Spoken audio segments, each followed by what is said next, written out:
हम तक भी आई है, लेकिन हम अपने अगली पीढ़ी को किस तरह से पहुंचाने वाले हैं, ये हमारी जवाबदेही है, जिम्मेदारी है। तो हम जो भी जिस तरीके से भी काम करते हैं, चाहे सामाजिक कार्यकर्ता हो, राजनीतिक कार्यकर्ता हो और सांस्कृतिक कार्यकर्ता हो, या किसी भी रूप से करते हैं, घर में जो हमारे जो घर को बनाती हैं महिलाएं, घर के परिवार के लिए जो समय पूरा देती है, उन सब की एक बड़ी जिम्मेदारी है कि हम अपने आदिवासी मूल्यों को कैसे मजबूती दे सकें। अभी की हमारी शिक्षा व्यवस्था, हमारी जो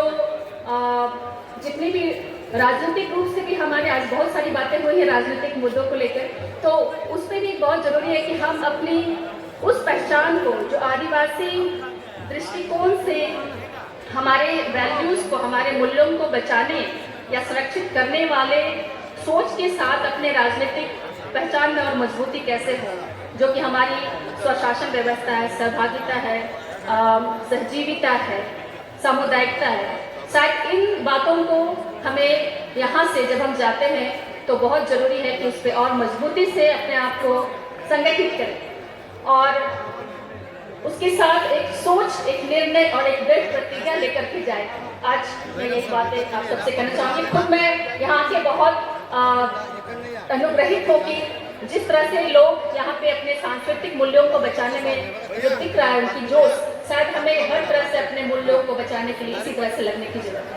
है। मैं मंच से धन्यवाद देना चाहूँगी हमारे आदिवासी एकता परिषद के आयोजक दलों को।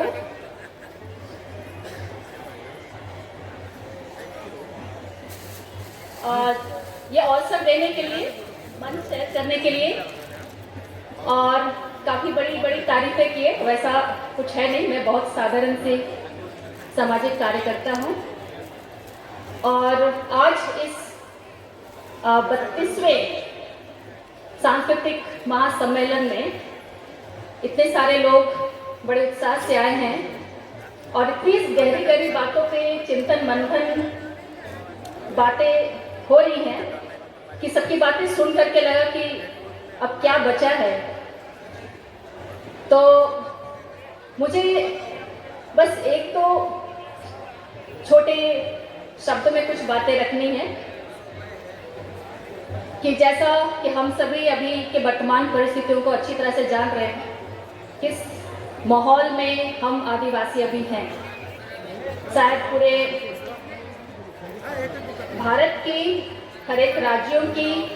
और हर एक गांव के जहाँ हम आदिवासी बसते हैं, हम हर एक की एक जो कॉमन प्रॉब्लम्स, एक सामान्य जो समस्या है, जो कमोबेश एक जैसी है, हमारी कुछ मूल्य हैं और वो भी कमोबेश एक जैसी हैं, पर चुनौतियाँ इतनी बड़ी हैं कि हम उन मूल्यों को, उस वैल्यूज़ को बचा पाने में कहीं ना कहीं चूक कर रहे हैं। मैं सिर्फ चंद शब्दों में रखना चाहूँगी कि हमारी जो सामुदायिकता है, हमारी जो सहभागिता है, हमारी जो सहजीविता है, जो आदिवासी समाज की एक बड़ी पहचान है, इन चीज़ों में अभी हम कहाँ चूक कर रहे हैं, कहाँ पे हम अब हमें और मजबूत होने की ज़रूरत है, कैसे हम बढ़ते जा रहे हैं, कौन हमें बांट रहा है और हम क्यों बढ़ जाते हैं। शायद ये इस पे हमें जब हम सभी यहाँ आए हैं, चिंतन मंथन कर रहे हैं, तो ये इस बातों को शायद हमें बहुत ज़बरदस्त तरीके से, जबकि यहाँ पे एक महाजुटान हुआ है, महासम्मेलन हुआ है, एक गांठ बांध करके जाए कि हमारी जो ये मूल्य है, ये वैल्यूज़ है हमारी आदिवासी पहचान की, उसे हम कैसे और मजबूत बना सके। क्योंकि अगर हम सामुदायिकता की बात करते हैं तो हम जानते हैं कि हमारे समुदाय जो वैल्यूज़ है, हमारा जो निर्णय प्रक्रिया है, हमारी जो समाज जो मिल बैठ करके किसी भी बड़े से बड़े, छोटे से छोटे मुद्दों को समेटता है, सुलझाता है, अब उसमें कई विचारधाराएं,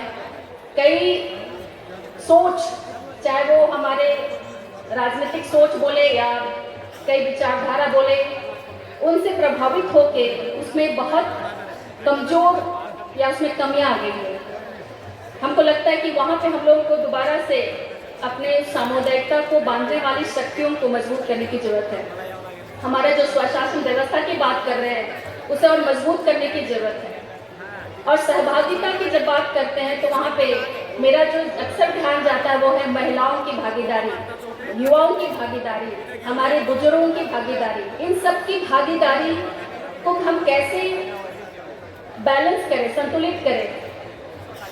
और ये भी जरूरी है कि सिर्फ संख्यात्मक रूप से नहीं,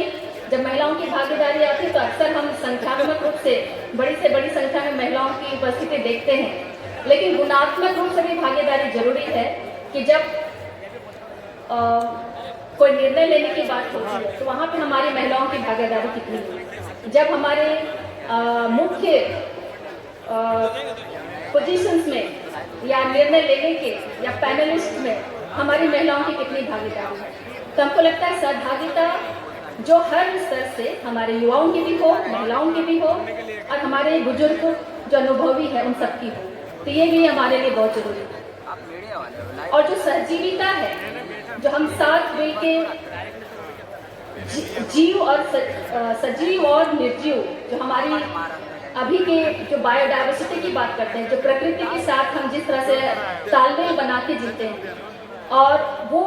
अभी जो हम अभी के थीम में आज सुबह ही से सुन रहे हैं कि किस तरह से हमारे जो पर्यावरण में जो असंतुलन आ रहे हैं, जो ग्लोबल वार्मिंग है या जो ग्लोबल क्लाइमेट इश्यूज है, बायोडाइवर्सिटी का जो इश्यूज है, उसको हम कैसे अब जब तक अपनी पारंपरिक व्यवस्था, अपने आदिवासी पारंपरिक